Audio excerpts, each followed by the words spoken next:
महाराष्ट्र के पूर्व deputy CM Ajit Pawar की पत्नी सुनेत्रा पवार को फडणवीस सरकार में डिप्टी सीएम बनाया जाएगा। सुनेत्रा पवार कल शाम 5 बजे शपथ लेंगी। शपथ ग्रहण से पहले सुनेत्रा पवार को एनसीपी विधायक दल का नेता चुना जाएगा। इसके लिए कल विधान भवन में एनसीपी विधायक दल की बैठक बुलाई गई है। सुनेत्रा पवार फिलहाल राज्यसभा सांसद हैं। पूर्व उपराष्ट्रपति हामिद अंसारी के बयान पर बीजेपी ने जोरदार निशाना साधा है। बीजेपी ने कहा कि पूर्व उपराष्ट्रपति का बयान देश के इतिहास और भावनाओं के प्रति अपमान है। विश्व हिंदू परिषद ने भी हामिद अंसारी के बयान की निंदा की है। अंसारी ने एक इंटरव्यू में कहा था, इतिहास की किताबों में जिन विदेशी आक्रांताओं और लुटेरों को दिखाया गया है वो असल में भारतीय लुटेरे थे। इस संदर्भ में उन्होंने महमूद गजनबी और लोधी वंश का उदाहरण दिया था। शंकराचार्य अभिमुक्तेश्वरानंद ने यूपी के सीएम योगी आदित्यनाथ के खिलाफ मोर्चा खोल दिया है। उन्होंने उत्तर प्रदेश सरकार से गोमाता को राज्य माता का दर्जा देने और मांस निर्यात पर पूर्ण प्रतिबंध लगाने की मांग की है। अभिमुक्तेश्वरानंद ने अपनी मांगों को पूरा करने के लिए सरकार को 40 दिन का समय दिया है।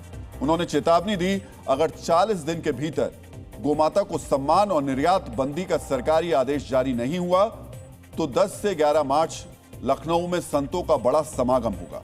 उस दिन वो मुख्यमंत्री को नकली हिंदू घोषित करने को बाध्य होंगे।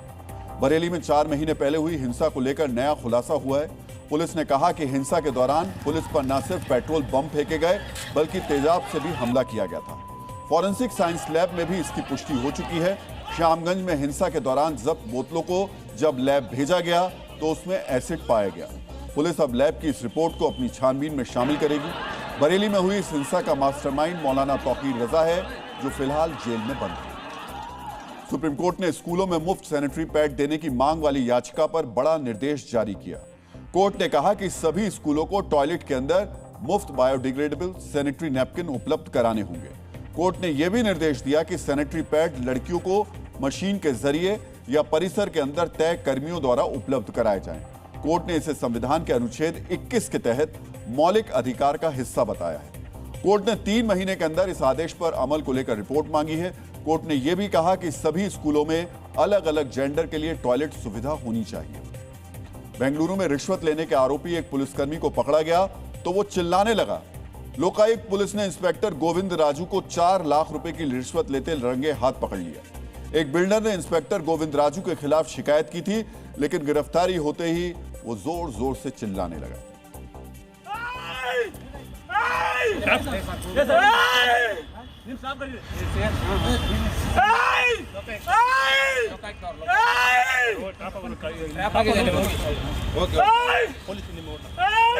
निम सिबंदी करेगी सर।